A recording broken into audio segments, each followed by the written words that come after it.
Video start होते ही सबसे पहले हम देखते हैं एक जंगल के व्यू को, जहां पर लिन टियान मौजूद दो प्रैक्टिशनर्स के दरमियान फाइट को दिख रहा होता है और ये दोनों ही काफी ज्यादा स्ट्रॉन्ग मास्टर्स होते हैं जो कि एक स्वार्ड के लिए फाइट कर रहे होते हैं। जिसके साथ ही फेंग शेन कहता है, सिर्फ तुम अकेले ही नहीं जो कि इस स्वार्ड को लेना चाहते हो, इस 10 corner heavenly realm sword को लेने के लिए मैं भी यहाँ पर मौजूद हूँ, जिसकी वजह से तुम मेरे होते हुए इसे नहीं ले पाओगे। जिसके साथ ही सुप्रीम गॉड आओ चियान उससे कहता है, तुम्हारी बात सच हो या फिर झूठ वो हम लोगों को फाइट करने के बाद पता चल जाएगा। जिसके साथ ही ये दोनों एक दूसरे के साथ इस स्वार्ड को हासिल करने के लिए फाइट स्टार्ट कर देते हैं, जहाँ पर आओ चियान अपनी पावर का यूज करते हुए एक सोल स्वार्ड को क्रिएट कर लेता है और उसका यूज करते हुए फाइट कर रहा होता है। मगर वहीं पर फेंग शेन के फाइटिंग स्टाइल को मुझे देखकर ऐसा लग रहा होता है कि ये सोल पावर के साथ साथ मार्शल आर्ट्स यूजर हैं, जहाँ पर इन दोनों के दरमियान फाइट काफी ज्यादा इंटेंस होती जा रही होती है और दोनों ही एक दूसरे पर अपनी स्ट्रॉन्ग एबिलिटीज का यूज करते हुए अटैक करते जा रहे होते हैं। मगर स्टार्टिंग में ना तो आओ चियान का कोई भी अटैक फेंग शेन को डैमेज दे रहा होता है और ना ही फेंग शेन आओ चियान पर कोई हार्ड अटैक कर पा रहा होता है। और काफी ज्यादा देर एक दूसरे के साथ बैटल करने के बाद ये दोनों अपने फाइनल मूव्स का यूज करने लगते हैं, जहाँ पर ये दोनों अपनी काफी ज्यादा स्ट्रॉन्ग एबिलिटीज को यूज करना स्टार्ट कर देते हैं और उसी की वजह से ही दोनों के काफी ज्यादा पावरफुल अटैक के एक दूसरे के कांटेक्ट में आने की वजह से यहाँ पर काफी ज्यादा बड़ी बड़ी शॉक वेव्स तक क्रिएट होने लगती हैं। जिसके साथ ही हम आते हैं लिन टियान के व्यू पर, जिसका के वीएन का सीन हमें दिखाया जाता है, जहाँ पर लिन टियान अपनी सिस्टर के साथ अपने घर में रहा करता था और तब के वक्त इनकी फैमिली कंडीशन भी काफी ज्यादा स्ट्रॉन्ग और काफी ज्यादा अच्छी थी। और वहीं पर इनके घर में एक और लड़की भी आई होती है जिसका नाम शाओ युन होता है, जहाँ पर जैसे ही लिन टियान अपनी सिस्टर को मिलता है तो उसी के साथ ही शाओ युन के पास आ जाता है, जहाँ पर शाओ युन लिन टियान के साथ मैरिज करने को लेकर काफी ज्यादा सीरियस होती है और लिन टियान को दोबारा से अपने साथ मैरिज करने के लिए कन्फेस करने लगती है।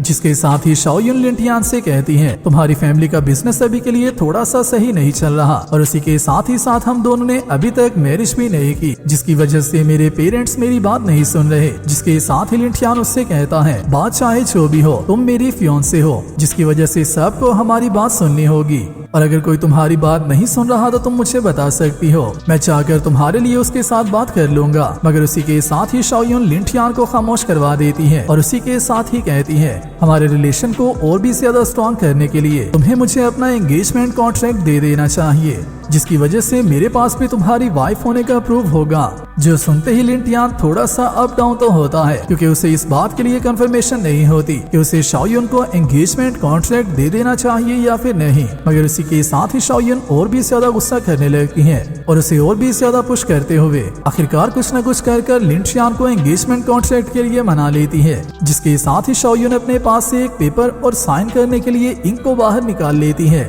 जिसे देखकर लिन टियान काफी ज्यादा शॉक तो होता है, क्योंकि ये सारा प्रोसेस काफी ज्यादा जल्दी हो रहा होता है। मगर जबकि लिन टियान के पास भी कोई और चांस मौजूद नहीं होता, तो उसी की वजह से ही उसे यहाँ पर पेपर पर साइन करना पड़ता है। जिसके साथ ही शाओ युन उससे कहती है, अभी के लिए तुम्हें मेरे साथ चलना चाहिए। और ये कहते ही शाओ युन उसके घर से बाहर निकल जाती है, जहाँ पर लिन टियान उसे पूछता तो जरूर है कि अभी के लिए हम लोग कहाँ पर जा रहे हैं। मगर इसी के साथ ही शाओ युन उससे कहती है, तुम्हें बहुत ही जल्दी इस बात का पता चल जाएगा कि हम लोग कहाँ पर जाने वाले हैं, मगर अभी के लिए तुम्हें सीधा मेरे साथ चलना चाहिए। और वहीं पर जाने से पहले लिन टियान की छोटी सिस्टर उसके पास दोबारा से आती है और आकर लिन टियान को अपने साथ खेलने का कहती है। मगर लिन टियान उसे बताता है, तुम्हें कुछ देर मेरे लिए इंतजार करना होगा और मैं कुछ देर के बाद अपना काम मुकम्मल कर वापिस आ जाऊंगा। जिसके साथ ही लिन टियान अपने घर से बाहर आ जाता है, मगर रास्ते में आते ही शाओ युन लिन टियान के सर में डंडा मारकर उसे बेहोश कर देती है। और जैसे ही लिन टियान को होश आती है तो लिन टियान एक जंगल में मौजूद होता है, जो कि एक चट्टान का किनारा होता है, जिसे देखते ही लिन टियान काफी ज्यादा शॉक हो जाता है। जिसके साथ ही हम देखते हैं मू सेन को, जो कि लिन टियान से कहता है, तो क्या तुम्हें होश आ चुकी हुई है। और इसी के साथ ही हम देखते हैं शाओ युन भी मू सेन के साथ मौजूद होती है, जिसे देखते ही लिन टियान उसका नाम लेता है। मगर उसी के साथ ही शाओ युन उससे कहती है, दोबारा से मेरा नाम लेने की कोशिश मत करना, जब भी तुम मेरा नाम लेते हो तो मुझे काफी बुरा लगता है।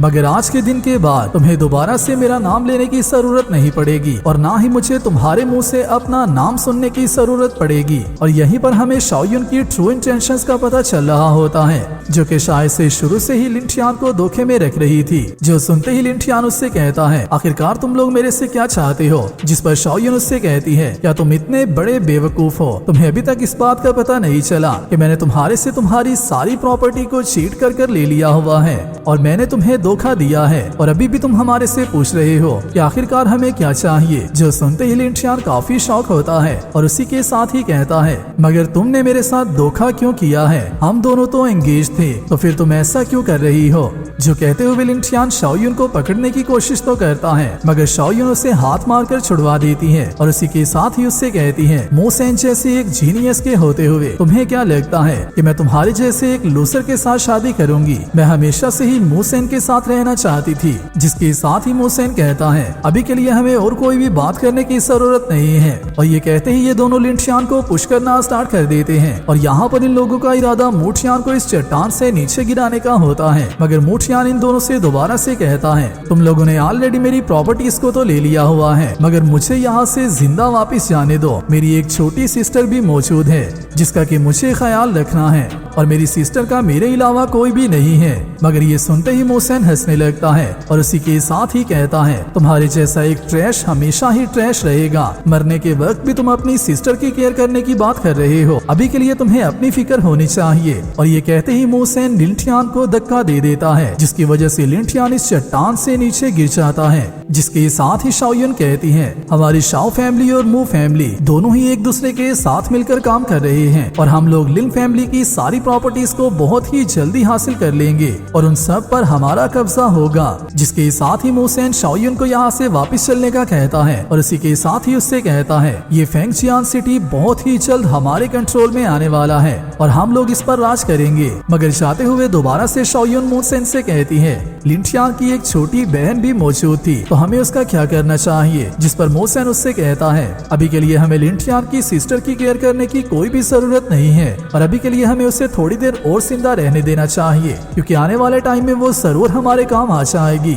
जिसके साथ ही ये लोग तो सिटी में वापस चले जाते हैं। मगर उसी के साथ ही हम आते हैं लिंटियान के व्यू पर, जिसको कि इन दोनों ने मिलकर चट्टान से नीचे गिरा दिया था और थैंकफुली लिंटियान जिंदा बच चुका होता है। और जिंदा बचने के साथ साथ मुझे इस बात का नहीं था पता कि लिंटियान इतना ज्यादा स्ट्रॉन्ग है कि उसे एक भी इंजरी नहीं आई होती। जिसके साथ ही लिंटियान को होश आ जाती है और लिंटियान उठकर खड़ा हो जाता है। और इसी के साथ ही हमारा पार्ट 1 यहीं पर कंप्लीट होता है। वीडियो अच्छी लगी है, वीडियो को लाइक कर दो और नेक्स्ट आने वाली वीडियो के लिए चैनल को सब्सक्राइब लाजमी कर लेना। मैं मिलता हूँ आप सबसे नेक्स्ट वीडियो में, तब तक अपना और अपने प्यारों का ख्याल रखियो।